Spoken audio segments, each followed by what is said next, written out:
राजनीति आज के दिन भी उन्होंने लाने का काम किया अपने वक्तव्य में, अपने भाषण में, जो कि शोभा नहीं देता। देश के लोगों को ज़्यादातर उम्मीद थी कि प्रधानमंत्री जी स्टार्टअप इंडिया के बारे में बोले, मेक इन इंडिया के बारे में बोले, जो किसानों का आय दुगुना करना था उसके बारे में बोले, हर साल 2 करोड़ लोगों को रोज़गार देने की बात थी उसके बारे में बोले, 15 लाख का क्या हुआ। और हमने सुना कि भ्रष्टाचार के खिलाफ वो लड़ेंगे। तो एक तरफ जो है, एक दिन पहले वो अजीत पवार को भ्रष्टाचारी बोलते थे और दूसरी तरफ उनको गलेज लगाने का काम कर रहे हैं। तो ये कौन सा लड़ाई है भ्रष्टाचार के खिलाफ? तो वही है। तो सब लोग, देश की जनता देख रही है, लेकिन आज के दिन कम से कम राजनीति प्रधानमंत्री जी को नहीं करनी चाहिए। मैं देख रहा हूं, फिर एक बार देश के सामने एक मौका आया है। इस ऐसे कालखंड में हम जी रहे हैं, ऐसे कालखंड में हमने प्रवेश किया है और ये हमारा सौभाग्य है कि भारत के ऐसे अमृत काल में, ये अमृत काल का पहला वर्ष है। या तो हम जवानी में जी रहे हैं या हम मां भारती की गोद में जन्म ले चुके हैं। और ये कालखंड, मेरे शब्द लिख करके रखिए मेरे प्यारे परिवारजनों, इस कालखंड में जो हम करेंगे, जो कदम उठाएंगे, जितना त्याग करेंगे, तपस्या करेंगे, सर्वजन हिताय सर्वजन सुखाय, एक के बाद एक फैसले लेंगे, आने वाले 1000 साल का देश का स्वर्णिम इतिहास उससे अंकुरित होने वाला है। इस कालखंड में होने वाली घटनाएं आगामी 1000 साल के लिए इसका प्रभाव पैदा करने वाली है। गुलामी की मानसिकता से बाहर निकला हुआ देश पंच प्राण को समर्पित होकर के एक नए आत्मविश्वास के साथ आज आगे बढ़ रहा है।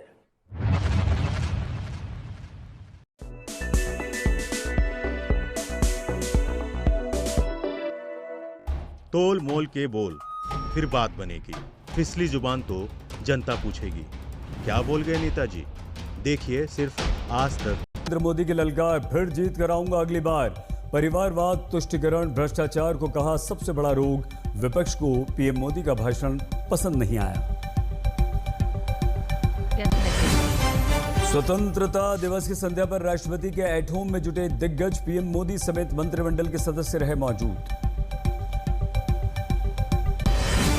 हिमाचल में जारी कुदरत का कहर, पिछले 2 दिनों में अब तक 60 की मौत, लैंडस्लाइड की 2 घटनाएं, 24 घंटे हाई अलर्ट। दिल्ली पर मंडराया बाढ़ का खतरा, यमुना का जल स्तर डेंजर लेवल को पार, खतरे के निशान के ऊपर बह रही है यमुना।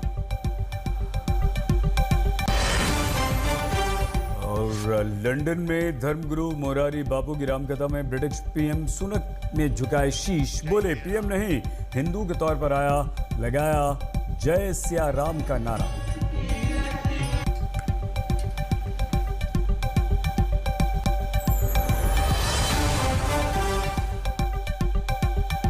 प्रधानमंत्री नरेंद्र मोदी ने लाल किले की प्राचीर से तिरंगा फहराया और देशवासियों के सामने 2024 के चुनावों का खाका खींच दिया, क्योंकि प्रधानमंत्री ने विश्वास के साथ लाल किले से ही कहा कि अगली बार मैं ही आऊंगा। इसीलिए 90 मिनट के पीएम के भाषण की उस व्यूह रचना को आइए समझते हैं, जिसमें 2024 का सपना है, 2047 का लक्ष्य है, 3023 तक की बात है।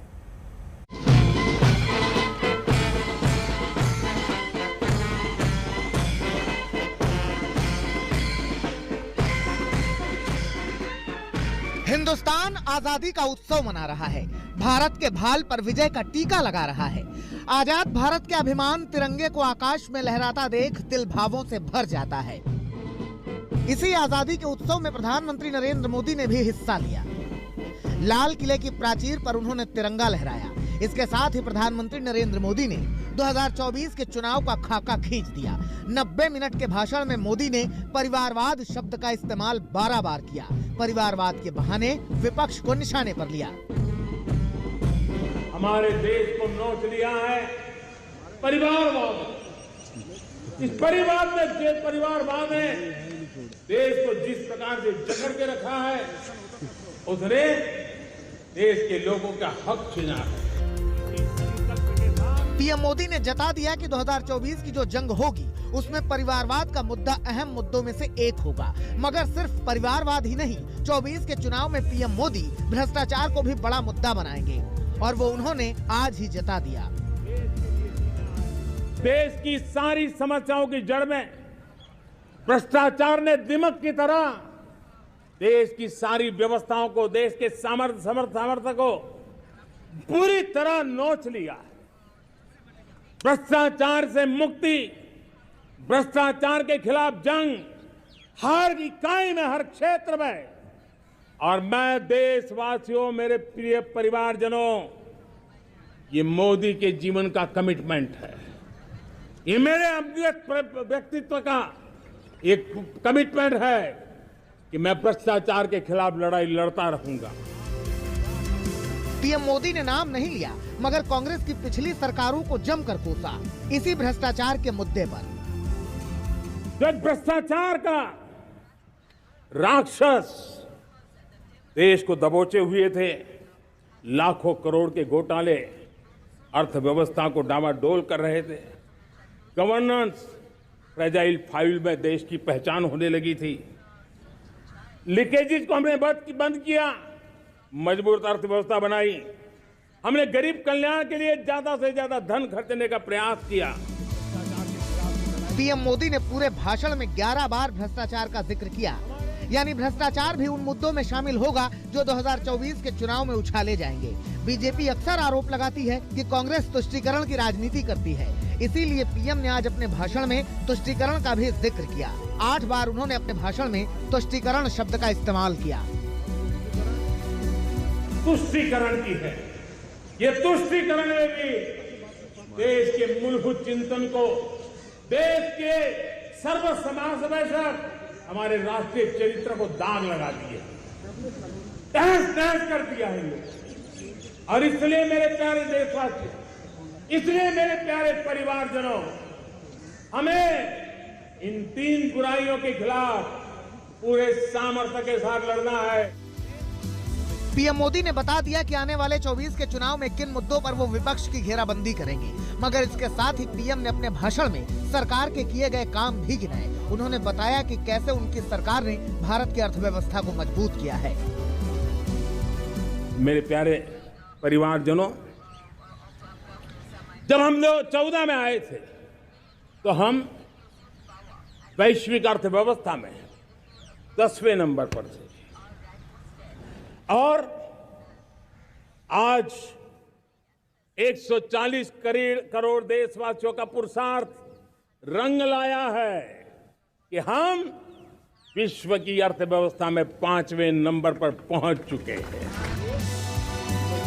अमूमन प्रधानमंत्री अपने भाषण में प्यारे भाइयों बहनों या प्यारे देशवासियों शब्द का इस्तेमाल करते हैं, मगर आज के भाषण में पीएम ने प्यारे परिवारजनों शब्द का इस्तेमाल किया। पीएम ने पूरे भाषण में सबसे ज्यादा 48 बार परिवारजन शब्द का इस्तेमाल किया। पीएम ने देश के लोगों को परिवारजन कहकर उनसे जुड़ने की कोशिश की है। जाहिर सी बात है कि ये सारा खाका 24 के चुनावों का ही है। भारत माता की। आज तक ब्यूरो। भले ही प्रधानमंत्री नरेंद्र मोदी के भाषण में चुनावी मुद्दे छलक रहे थे, लेकिन फिर भी देश तो स्वतंत्रता के महोत्सव से सराबोर है ही। प्रधानमंत्री मोदी के भाषण पर विपक्ष प्रश्न अब उठा रहा है।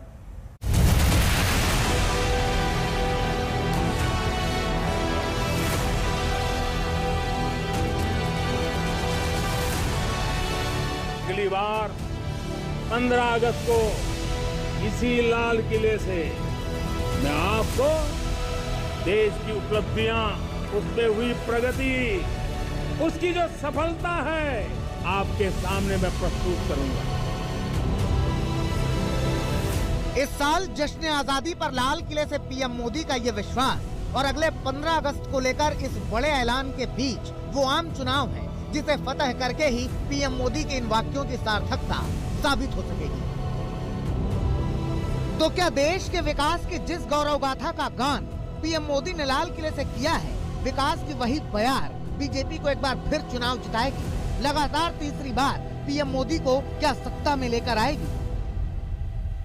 और अगली बार 15 अगस्त को इसी लाल किले से मैं आपको देश की उपलब्धियां, आपके सामर्थ्य, आपके संकल्प, उसमें हुई प्रगति, उसकी जो सफलता है, उसके गौरवगान, उससे भी अधिक आत्मविश्वास के सामने आपके सामने मैं प्रस्तुत करूंगा। देश की जनता को ये भरोसा सिर्फ पीएम मोदी ही नहीं दे रहे हैं, बल्कि बीजेपी का हर नेता, सरकार के हर एक मंत्री 2024 के चुनाव में बड़ी जीत का दावा कर रहे हैं। आदरणीय प्रधानमंत्री जी ने लाल किले के प्राचीर से अपने 10 साल के कामकाज का लेखा जोखा भी दिया और विकास का रोड मैप भी रखा। स्वतंत्रता दिवस पर आदरणीय प्रधानमंत्री श्री नरेंद्र मोदी जी का आज का उद्बोधन 2047 के विकसित भारत के लक्ष्य को साकार करने वाला रोड मैप था। लेकिन इन दावों के बीच विपक्षी दलों का गठबंधन इंडिया देश को अगले 15 अगस्त की कुछ और ही तस्वीर दिखा रहा है। अगले चुनाव में पीएम मोदी की हार की उम्मीद जता रहा है।